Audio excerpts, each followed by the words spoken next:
Hi. Hello, my name is Sarah Feingold, and I'm the co-founder of The Fourth Floor. Women have a hard time getting board seats. Women have a hard time raising money to scale their companies. The Fourth Floor brings vetted female founders and professionals together so that we can increase the number of women on boards, be more competitive fundraisers, and create wealth. For more information about membership and events, check out thefourthfloor.co. Follow us on LinkedIn, comment, help us with that algorithm. Today, I'm so excited that we have Jeanne Sahadi, a senior writer of CNN Business, as part of our series, The Upside. We are having conversations about how a major crisis, and several crises altogether, can reorder society and how we as a community can harness and promote the better. And the title of this topic, this conversation, is called No More Excuses. And thank you so much for joining us, Jeanne. I would love it if you could just introduce yourself and tell a little bit about your story. Sure. I've been at CNN a long time, and I've had the privilege, like everything I've done in my job has been a huge privilege, right? Whatever I've been covering, I get to talk to people, I learn new things every day. I always feel very lucky in my job. I started off covering general business news, went to personal finance, then moved for many years into public and fiscal policies. And spent a lot of time covering taxes and federal spending. So got a real Washington side of the Beltway, which is, I think, the best way to get a taste of Washington because you have a better perspective. And then I changed gears entirely and started covering leadership and management when we changed the purpose of our site a bit from CNN Money to CNN Business. And then the pandemic hit, and they're like, and now could you cover something new again? In addition to leadership and management, can you cover the effects of the pandemic on small businesses? And so, of course, I said yes. And it's been a huge gift to me in the sense that it's been hard to stay optimistic, right? I think what we're doing is we're facing four simultaneous crises, right? We have a health crisis, an economic crisis, an injustice crisis between systemic racism and income inequality and power inequality. And we have a leadership crisis through all of this, right? And it's a lot. It's just a lot to absorb, and it's talking to people every day. It can be very hard to stay optimistic. The gift of small business owners for me has been, I am amazed. I have like that much more respect for them because when I talk to them all over the country, they have had the worst thing that could happen to them that is not their fault. The economy shut down, their customers disappeared, their revenue dried up. They are being told they have to meet new health regulations and spend more money to do that. They have to operate at half capacity, often for social distancing purposes. And they're still optimistic. They still have a sense of humor. They're still really resilient. They're flexible. They're creative. It puts me to shame. So I am so grateful that I get to talk with them on a regular basis because they make me feel better about the future of the country because really a nation's assets are its people. So that's a brief introduction. That's amazing, and it's really interesting how your career focus has gone from like the leadership management side over to small businesses, and how much you've been able to learn from them and to provide to us based on your research. Talk to me about some of the challenges that you've seen in the time of COVID for small businesses, and like some lessons that you've learned from these small businesses. Well, certainly what I just said, that they are the most resilient bunch I've ever talked to. Amazing them. I do think that I've spoken to micro businesses all the way up to, investor groups that run, let's say, a few restaurants in a big city like LA. I talked to a lot of minority business owners as well, and it's stunning how they, not only do they not have deep pockets, they don't even have 10 inches of cash reserves, right? So they have literally been existing week to week. They have been relying on their community, the GoFundMe pages. They have been super creative in how they pivot to a new revenue stream. My favorite, of course, was I was talking to a caterer, and he overnight, like literally over a weekend, decided, okay, we can't cater big events. That's off the table. What we'll do is we'll send people parties in a box. And he had all these different layers of parties in a box of different, including with liquor, I might add, always popular. It was a little expensive, but since people are staying home and they're not going on vacation, they have a little more disposable cash for that if they are not, hugely in debt. So I've learned that the go forward attitude is unbelievable. And also they, no small business owner wants to take another loan out. They just don't. Ask any one of them. It's a fun party trick. None of them want more loans. They already have too many. So when the PPP program came out, the federal government's Paycheck Protection Program, it can be forgiven. It can basically be converted to a grant if you meet certain rules. But the problem with the program is that the rules to get the money forgiven, small business owners could meet them, but to do so was not necessarily good for their business. Pull people off of unemployment when you didn't have much work for them to do, just so you could pay them and unemployment numbers would look better. A lot of people did it anyway because they really care for their employees. But it's just been frustrating to them that they haven't been getting grants and other, frankly, both the federal, the state, and the local level. I've been trying to pull together some resources for small businesses to help with that. The thing about the small business community is it's not uniform. If there's no coordinating force. So that's been my mission, and it's been always interesting. Wow, and thanks for sharing some of those stories. I think it's wonderful to see how small businesses are able to pivot, and you're right, it's not anyone's fault, and these small businesses just need to keep moving, and they're finding creative ways to do it, and it's really the entrepreneurial spirit is amazing. So thinking about you were talking before about the 4 crises that are coming together right now, and you kind of addressed the COVID pandemic health issue. I was wondering if you could also address how Black Lives Matter and the cultural injustices that are out there, how this has factored in. Well, I've also, in the course of my work, been covering leadership and management in corporate America too. So on both fronts, I think that people can't pretend anymore that racism doesn't exist. They can't pretend anymore that they don't have to do something about it. In reporting a lot of stories and talking with folks who study these issues for many years and been talking about it for many years, they bring up a few good points. The future is diverse. I mean, we're diverse right now, but the future is going to be more diverse. Come 2045, according to the Census Bureau, non-Hispanic white people will be just under 50% of the population. So whether you're a small business or you're a big public Fortune 10 company, you have to think about who your customer base is going to be. You have to speak to them. You have to produce for them. And that means you need to hear from people in your organization who can really bring in great ideas. And those ideas are going to come from everybody, right? Talent is not limited to a specific racial group or ethnic group. It's everywhere. You need to start noticing it. It's around you. You need to start noticing it. So that's the biggest sort of takeaway that I've seen. Mm-hmm.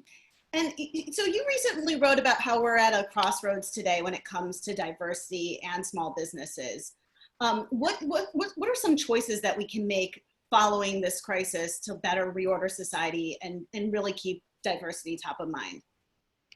I'll start with myself. In the course of my reporting, I've done a few stories on how to support Black-owned businesses. And you could branch that out and say how to support minority-owned businesses. I live in New York City, so I assume every business is minority. I mean, it's just a very diverse place, but I've never been conscientious about doing it. So I think I will try to be going forward. Minority-owned businesses by far have the least advantages, right? They have the least in cash reserves. They get the least amount of funding from VC guys and others. And women also in that category, but try being a Black woman owning a business. You know what I'm saying? So I think that one thing I've also seen, small businesses have been operating in community, even with their competitors, to kind of help counter all the negative things that they're having to deal with as an industry. So I wonder if that will carry over when it comes to lending a hand to minority-owned businesses, because they need a fair shake, right? We have to deal with the inequality that we've been living with for many, many decades, and it comes in many forms. And in the place of small businesses, it is definitely minority ownership. They are at a disadvantage. So I do hope that we will be more conscious of that going forward. Consumers will be more conscious of it. And I think as white-owned companies start to realize that they have to cater to a diverse audience and they come up with products for a more diverse audience, that will loosen things up a bit, right? So I don't know, we'll see. I'm hopeful, but it's really early days, so. So the title of this talk is No More Excuses. And I love this title because I think that with today, there's so many things that are coming out and we can't ignore them anymore. We can't. And so, you know, you recently questioned whether like corporate America can change with what's happening with COVID and Black Lives Matter as an accelerant for change. Do you think corporate America can change? Is it only a matter of paying attention to the customers? Is there something else that they could be doing? No, I think that corporate America will change. I think it will be some companies first. I and other people who are reporting on this hear somewhat of a change in how they're responding to the George Floyd killing and the protests that followed. So newsflash, George Floyd was not the first Black man who was killed unjustly in public view and on video. But it triggered something in the whole country, in everybody. I'm not sure what the reason is. My theory is it was a very slow death. It wasn't a pop gun killing someone where, you know, we're so used to seeing that in our movies and our TV shows. It's easy to look away. This was not easy to look away from. And so I think that a lot of white CEOs saw that and it brought it home to them. It's not like they weren't aware of this before. They've heard about these issues. We've been talking about diversity and inclusion for blah, blah, blah, I don't know how many years. And all the programs that have been out there have been very kind of check the box. This is our corporate duty. Here's our diversity program. We go to seminars a couple of times a year. We talk about it, and then we move on. I don't think there's going to be patience for that, both on the part of employees, on the part of customers, and on the part of investors. A lot of people last summer, I don't know if you're aware, when the Business Roundtable came out with their statement about so-called stakeholder capitalism. And they basically were reviving old idea, which older time companies have known about all along. You are not just serving your shareholder, you're serving your customer, you're serving your community, you're serving your employee essentially. Because if you have your employees in a good place, they're gonna be better to your customers are gonna be better to your business, and your community is gonna be really happy to have you there. And it's gonna be it's a virtuous cycle, and we might also throw the environment into that now. So I think that stakeholder capitalism is gonna have its day now in a way that maybe it wouldn't have before. Again, I'm hopeful. I think that the press will be keeping track of every CEO's promise. I think in the case of small businesses, you know, it might behoove them to look around their community and hire who lives in the community, right? As opposed to bringing people in. They are the fabric of what our culture is in local places. So hopefully their employee base, what they serve, what they provide, will also reflect what their local community wants. So. Thank you. Yeah, that's some really great observations. And I just want to remind everyone in the room, we've had a bunch of other people join us. If you have questions for Jeanne, this is your time. So please put them in the chat box. I have plenty of questions and I will take the whole time, but if you have questions, please put them in there. So I'd love to hear more about the concept of awareness and 2020. You kind of touched upon that a little bit, but if you could elaborate, that would be great. Yeah, well, I guess it goes back to you can't ignore what's going on around you. You trip over it every 10 minutes, whether you walk outside your house or you turn the TV on or you check, you know, your phone for the latest news. I think awareness of what's wrong, it's painful. It's a gift though, and it is our charge to do something with it. Right? That's no more excuses. My boyfriend told me, can I just tell you, my boyfriend's a corporate lawyer, and he said to me this weekend, he goes, don't cry. Do not cry when you give this. Said, okay, so I'm not going to do that. But John Lewis died this weekend, and one of the things that people kept passing around what he has said in recent, the last year or two, given the circumstances we've been, is do not despair, right? So I am a fraction of the person he was. I faced none of his obstacles. I have no business. I have no right to despair. And, I've also thought a lot about, it's a quote that is often attributed to Immanuel Kant or Karl Popper, and I think it doesn't belong but I don't know the source. But the quote is, it's your moral duty to be optimistic. And I really think it is everyone's moral duty to do that. I fail several times a day, but I'm working on it. I do think for leaders, I think for business owners, it is your moral duty to be optimistic and to come up with a plan forward, because if you don't, you set the tone for your organization, and if you don't, no one else is going to do it for you. I mean, yes, there may be some grassroots movements that filter up, but it is actually your duty to do that and to see where we can make life better for everyone across the board. My weird analogy is when I want to have some downtime, I will watch HGTV a lot, like more than I ever have before. And I think because the premise of the shows are so gratifying, right? They take something that's ugly and make it beautiful. They take something that's broken and they fix it. They take something that's old and gets repurposed for the modern world. Something that fits, something that works for people. And I kind of think of this nation right now as under a huge renovation, right? It's messy, it's dangerous, it's expensive, and it will take longer than we think. But the hope is at the end of it, we live in a better place. And everybody has a role to play. Corporate America, first and foremost, governments, individuals, small business owners. It is our opportunity to do what's right. So now you're getting me emotional and teary because, I'm so mortified. I was under instruction, explicit instruction. I messed up again. I think you're right. And it really hit home about the fact that I also watch these home renovation shows when I'm feeling down, but I think you really articulated why. And maybe we are in the demolition phase of society right now, and things are really terrible, and we just need to rebuild and remake something that we'll be really proud to open the doors and show our friends, right? To take that analogy even farther. I also, can I just say though, I also, not to contradict myself or you, I think we also have an obligation to constantly notice what is still good. Because it's like the negative forces right now are so powerful, and we have to like build up our muscles to constantly look and appreciate what's good. So when New York City shut down, I mean, this is a stupid example, but New York City shuts down, everybody's freaked out.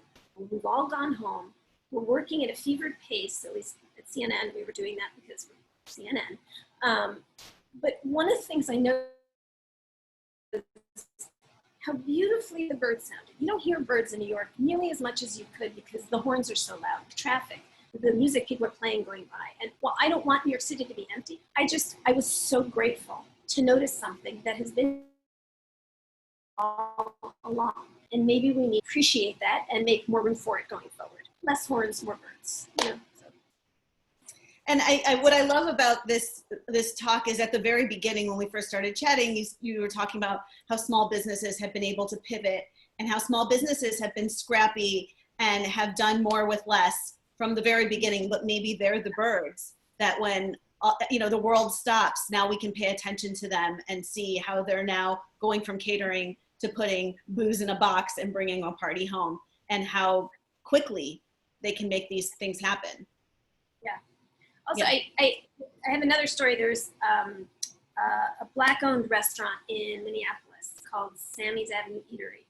And he's in North Minneapolis. He has 2 locations. And when there were riots in the protests after the George Floyd killing, I checked back with him. I said, Sammy, how's it going? Did anyone destroy your restaurant? And he was, again, so optimistic, so delightful. He was like, well, the whole community came around and stood guard all night. And I thought, oh. So, that was really one of the best stories I've heard. And so maybe there will be more of that too, because I think everyone's vulnerable right now. And in that sense, the pandemic, I will say this very cautiously, the pandemic has been a little bit of a gift in that it has exposed to us how vulnerable we are, how interdependent we are, how everything can change overnight. So you have to appreciate what you've got. Your community has to back you up. And you have to talk about the hard things. And it's all difficult, but here we are. So. Right. So, I think you've been talking about leadership and management and small business and how much inspiration we can draw from them. What are some muscles as small business people? What are small muscles we can flex right now? What do you think about some muscles? In terms of what? In terms of how to grow a business and how to really keep up. And I pretend to tell small business. I'm so sorry. I cut out. Yeah, in terms of growing a business, keeping optimistic, and really getting through the pandemic, what are some muscles that small businesses can flex today? Well, I think what they're discovering right now is that the things that they had maybe experimented with before that were kind of like side things, thinking about, but whatever, that has actually taken off in this environment. My colleague Phil Mattingly did a story that we ran this weekend about a woman who owns, I'm forgetting the name of the company, but it's a biscuit and baked goods company. And she started with pop-up shops, then she did brick and mortar, and she decided, she's based in DC, she decided to close up shop because it just was too hard for her to make it right now. But she had also, coincidentally, in January, I think, started consumer products business with her biscuits and baked goods. So they're frozen products and they're distributed pretty widely now in the DC area. And that has been taking off like wildfire. So, what was a negative, has now been, in some ways anyway, compensated by the positive. So it's, I guess don't cut any avenues off, right? For small storefronts that didn't have websites, they're doing okay now. I talked to a business owner last week for my story about rents, small businesses trying to pay rents. And this guy opened this gorgeous 4,000 square foot retail space. And when the pandemic hit, he switched to online, and he said, as a result, in June, his revenue, while still less than a year ago at June, was almost as good thanks to that online business. So it's forcing people to do new things, learn new skills. I'm so sorry, I don't know your name, but the lovely woman who has the tuxedo shop, she's learning about SEO right now. She might repurpose her messaging, which may in fact expand your business in a way that you wouldn't have thought of before. So it really is the time to be open to the serendipitous. And how can we be better leaders right now? Like, especially when there's just so much going on that feels like it's out of our control. How can we be in control of those we manage? Right. So this is something I actually put a list together for, because I really, as I was thinking about this question earlier, because we had talked about it, I thought you might ask me. So I'm going to tell you what's on my list, and you tell me if this works for you.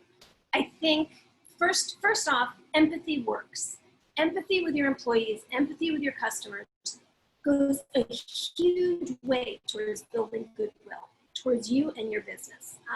I had covered this study that was done by the Center for Talent Innovation that measured employee sense of belongingness, and they divvied it up according to many different groups. And I was looking at the racial divisions in who felt they belonged and who didn't, or who felt they belonged most and who felt they belonged least. Newsflash, white people feel like they belong the most in corporate America and these jobs. They took two surveys. One was in February and one was in, I think, early May. So it was after the pandemic hit. And across all groups, belongingness scores, went up. And when I was talking with the person who conducted the study, I said, why do you think that is? And she said, because I think that a lot of employers after the pandemic, they did things they have never done before overnight that extended a lot of care for their employees, a lot of concern for their health, their mental health too, not just their don't catch a virus health, but we know this is weird. We know you've never done this. We want you to take time off if you need to. We understand now that you have kids. Like there's a whole new awareness of what working parents are going through. So empathy works. Don't skimp on it. I think everybody, but leaders in particular, again, because they set the tone, need to educate themselves on racism. I've been listening a lot to the woman who wrote White Fragility. Her name is Robin DiAngelo, and she makes, I was thinking about last night, she takes the stigma away from thinking of yourself as a racist if you're white, in the sense that she's like, you were born into a system that tells you whites are supreme. So you you internalize that message. If you're white or even if you're not white. She said kids at age 3 or 4, no matter where they come from, they all believe being white is better. So, you know, if you ask a white CEO, are you racist? Probably they're going to say no. They're going to say no, as she points out, because they have friends who are people of color, or because they just hired a diversity and inclusion officer. They, you know, just put the first Black person into their C-suite. But it's like not enough, right? You need to step back and see that it's a systemic issue, and there are ways, large and small, that we perpetrate it, unintentionally probably, but nevertheless we perpetrate it. So there are a lot of good resources out there, and I have to credit my employer, Warner Media. They have been amazing in the last I forget where we are, July. So like since George Floyd was killed, in the month after, they have put out more resources for all employees, and every executive who was talking at town halls was saying they were going to do the same thing. They're going to read up on all these issues, educate yourself,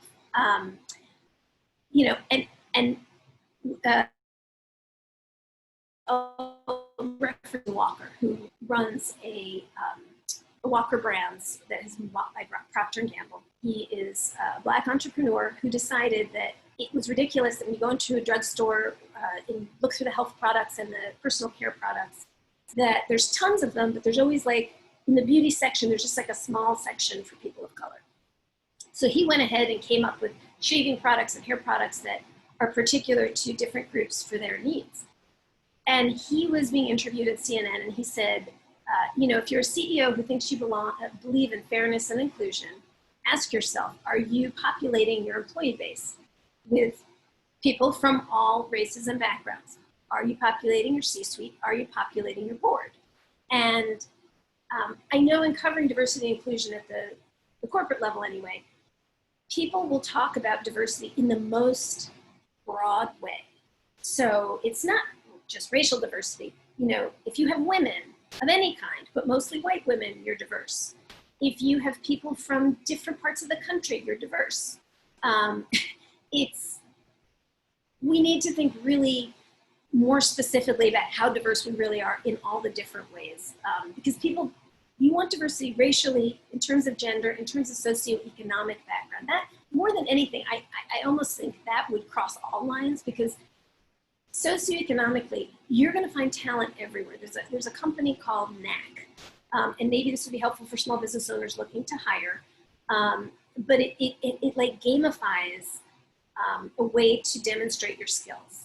So the owner will take this game, video games you can play on your phone, into like inner cities or really poor areas and have kids play. And the way it's designed is the results you get tell you what knacks or skills you have. You may have a real talent for engineering. Well, that translates to places like IBM who want to say, look, I want to bring in the future talent. I'm happy to train them. But there's talent everywhere. Look for it. And the other plus for this pandemic, by the way, is you can hire someone, well, unless you're a storefront, in which case I take this back. But if you're creating software, whatever your business line is, you can hire people from anywhere in the world or just the country. They're not just limited to people in your neighborhood. So that was a long-winded answer. No, that was great. So I just want to summarize a little bit. The lessons for leaders are more, the biggest lesson you're suggesting is empathy, and really looking at starting with empathy and looking at your entire employee base and making sure that they're feeling really comfortable, and then looking for diversity. Yeah. And also, and paying attention to your employees are becoming more brave about speaking up about things that they will not stand for anymore. Sometimes it works out in their favor, sometimes it doesn't, but they're watching now. They're watching in a big way to see what changes you make, and they desperately want things to be fairer for everybody at a company or in a business. And they feel talented, and if you're not going to advocate on behalf of and provide opportunities for people of all backgrounds, you're not doing it right. So maybe another way to think of this, Darren Walker, head of the Ford Foundation, said white CEOs do not see themselves in Black executives or Hispanic executives. They don't they don't affiliate, they don't relate, which is not to say they're not friendly or, enjoy working with somebody, but that is not what they see when they see an executive. They see themselves. You gotta change that. So. Yeah, and maybe all this coming together will change that. Maybe. So you said you had some resources for small businesses. Could you share them with us? Like, how can we get those? Sure. I started a list. We published it. I will go back and update it. But from the list, the three that I really loved a lot, one is called covidcap.com. It's a living database.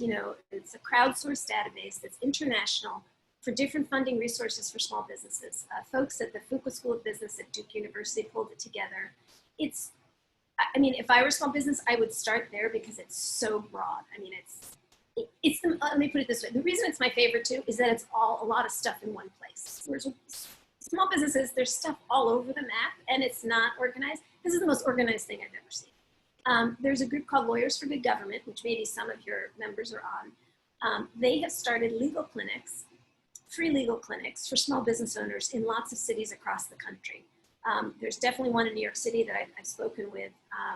They basically are getting lawyers and accountants and business consultants to come and give their advice to small business owners.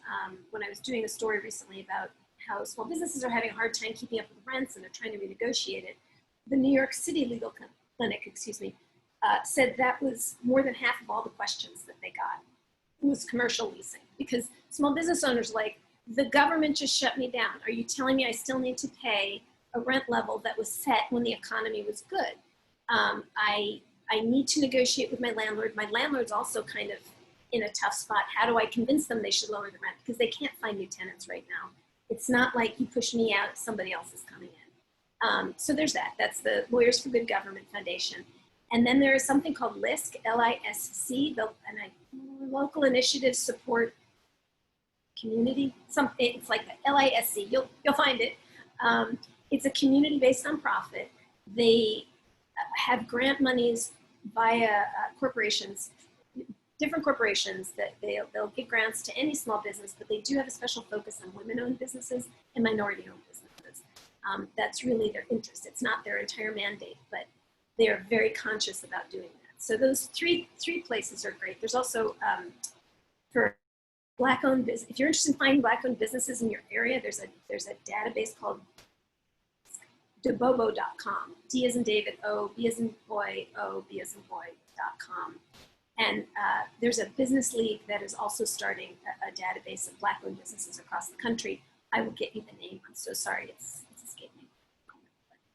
Those are some really great resources. Thank you. And I'm sure I was writing them down. I'm sure I saw some people looking down too, probably writing them down. So really, really appreciate those. I have a question in the chat that I'd love to ask you. It's about how employees who want things to get more fair, how can they get the CEO or the board to listen? There's been a lot of lip service for diversity, but how can we get individuals with less power to get those people in power to listen to them? I think it'd be easier right now with a CEO than the board. I think boards are going to change more slowly because boards do everything more slowly typically. I don't know that I can answer this question very well. I think that you need to have conversations with your colleagues. A lot of companies, even before COVID, like it says, a lot of employees have been speaking up and saying, we don't want to do business with the Department of Defense or whatever the client was, if they're making cages for kids at the border. We don't think we should do that. And so it's up to the CEO to sit there and weigh, these are my employees' concerns, these are my business concerns, how do I square the two or not, and explain himself or herself. There have been a lot of Slack chats offline between people, and the media has covered a lot of disgruntlement among employees when they feel like they're being treated unfairly or in a discriminatory fashion. My colleague Carrie Flynn just did a piece on Refinery 29, and 2 women editors, I believe, stepped down. A group of employees really felt like they were mistreating or not listening to, according to the mission of the website, The women on staff, minority women in particular, there is action that way, but I don't think I'm the best person to answer that question fully. I'm not an organizer, but that is what I've seen in the last year or two, and I think there will be more of it. No, those are some great insights. And then I have another question on chat, and then I'll finish with my last question for you. Do you feel like that this renovation that we're going through has gone past the point of no return? Is there any danger of things going back to where the, taking the home and garden like idea? Are we going to go back to the ugly kitchen, or is this going to be better? I don't know. I mean, I think it's going to take longer than we like. I think it's going to be unpleasant to live through. I think like COVID, it's going to get a little worse before it gets better. I don't know. I really, really hope so. This is where I start to despair and then remind myself, John Lewis said, do not despair. There's some really ugly elements that are coming out now in our culture, and they've been there all along, but they've been given a platform, and it's scary. I also think because of our changing international relations, that will be brought to bear on us. We have really ticked off our allies in a lot of ways. So I don't know what a post-COVID, post-ally world looks like. We still have them, but they're going off and doing their own thing now. So there's just a lot of elements in this right now. So I don't know, but I am hopeful. And I do think people are vulnerable enough that they're open to seeing things that they were not open to seeing before. And they get the message. I mean, in the case of business owners, diversity is profitable. Diversity and inclusion is profitable. You're going to get better ideas, better product design, a better beat on your customer base. Diversity is profitable. People who've been doing this know it already, in the same way that having women around is profitable. I think everybody on this call knows that. And there's studies that are done that show women, in the C-suite have better returns often in public companies than, I don't like the women versus men thing, but it's ridiculous that we have to even make the point in our. Right. Well, thank you so much, Jeanne. And before I ask the last question, I just want to remind anybody, if you would like to go to thefourthfloor.co and find more about the Fourth Floor, membership, events, join our mailing list, follow us on LinkedIn, help us with our algorithm, comment, like, thumbs up, follow us on Facebook, all that kind of stuff. And my last question for you, Jeanne, before we go, is the title of this series is The Upside. And we've been talking a lot today about being empathetic and being optimistic. And I would just love it if you could just leave us with some great words of wisdom and sort of just let us know, what does the upside mean to you? I think at a personal level and a professional level, we're being given an opportunity with these. I know we're not under stay-at-home orders anymore, but I don't know about you, but I'm not like rushing out the door either. This has been a huge pause in people's lives, and you have an opportunity to notice what is good, what is working, what you've overlooked and underappreciated, and make an effort to appreciate it. And you also have an opportunity to see what you want to do differently, how you want to live your life differently, how you want to treat people differently. Maybe even what you want to do differently, right? A lot of people might be changing careers after this. Who knows? I think there are gifts in everything, even the really hard things, and it's our job to look for them. Thank you so much, and thank you for being with us, Jeanne, and thanks for all that you do to research and support small businesses, bigger businesses, and thanks for helping us with the upside. So thanks, everybody. Take care. Bye. Bye. Thank you. Bye. Thank you.